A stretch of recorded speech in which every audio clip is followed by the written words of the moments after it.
Oh my God! Ha? Nagkakagulo po sa Cebu. Ang dami pong pulis. Ayan, panoorin po natin. Nandito kami, hindi ako maka-live, pero nandito kami, nagkaroon ng blockade. Kanina flowing yung traffic, tapos bigla kaming hinarang. Actually, dadaan lang kami, and we were supposed to stop in Kismenia, malayo dun sa site ng convention. So ito, nag-cause pa ng traffic. Kanina flowing ko dito Gumagalaw kaming lahat, and bigla na lang hinto yung blockade. So ito sila Colonel, Jim Jongpon. Alam naman natin, nautusan lang naman yung mga polis. Pero siyempre, tayo rin, sinasabi lang natin na hindi naman, wala naman tayong gulo, dadaan lang, exit, and then doon magko-convert sa pedestrian. Hindi doon sa convention proper. Pinapabayaan natin sila, yun naman natin sila gulin. We just want to express our sentiments, our grievances dito sa corruption sa ating gobyerno, at siyempre yung non-acceptance of the impeachment complaint. Ayan, nag-uusap-usap sila. Hindi rin ako makasali dahil Cebuano yung salitan ng ating mga kaibigan, ito yung ating mga kapulisan.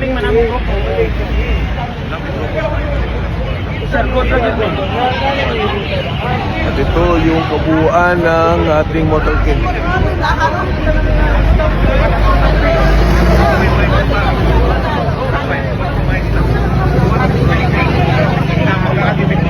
So, tingnan mo natin kung anong mangyari kung papadaanin tayo. Hinarang yung buo.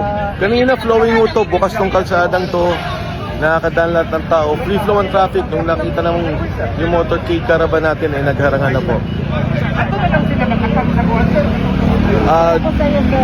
Okay.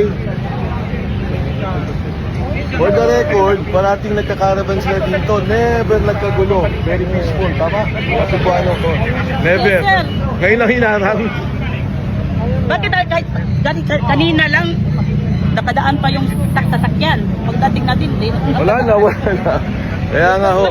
Wala namang event ang kalsada. Wala. Ang event, nandoon naman sa Lapu-Lapu at saka sa Luscar lang na sila nakastay. Yes. Tayo, dadaan lang naman tayo. Hindi naman tayo Hindi naman natin to, tsaka hindi ito. Moving caravan. So yan, makasama ho natin. Gusto ninyo, dakpo ninyo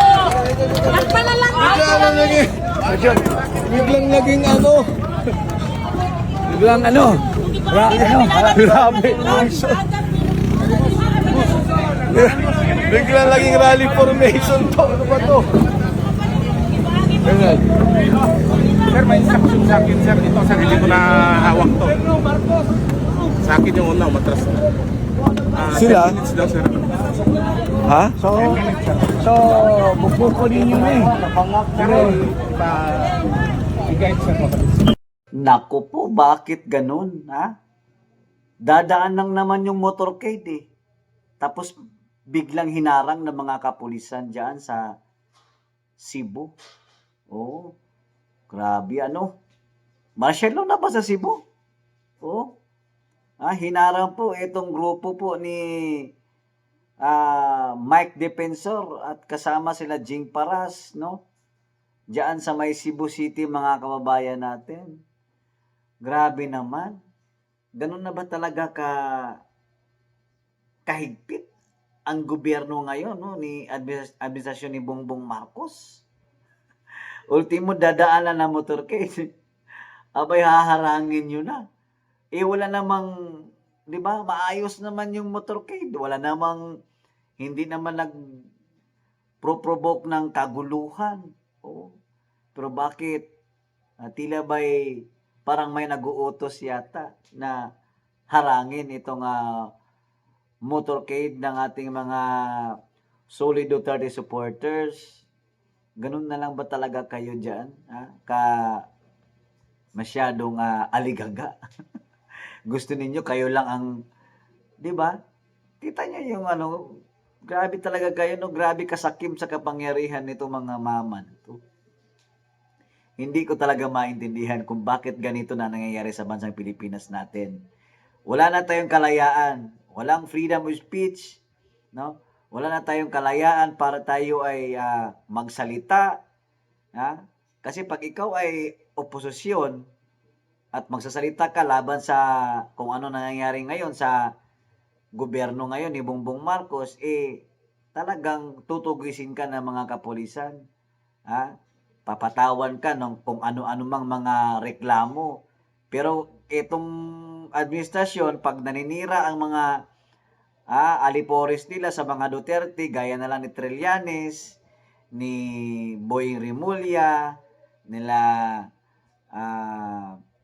John Vic Rimulya at kung sino-sino pa, i-free lang sila. Free talaga sila, no, magsalita at gumawa ng mga anumang bagay laban sa mga Duterte. O, kita nyo, impeachment complaint dito. O, pakunwari. Tapos ang ending nito, doon na kay BP Sara Duterte. Uy, umayos kayo eh. Ang gulo na talaga ng bansa ng Pilipinas.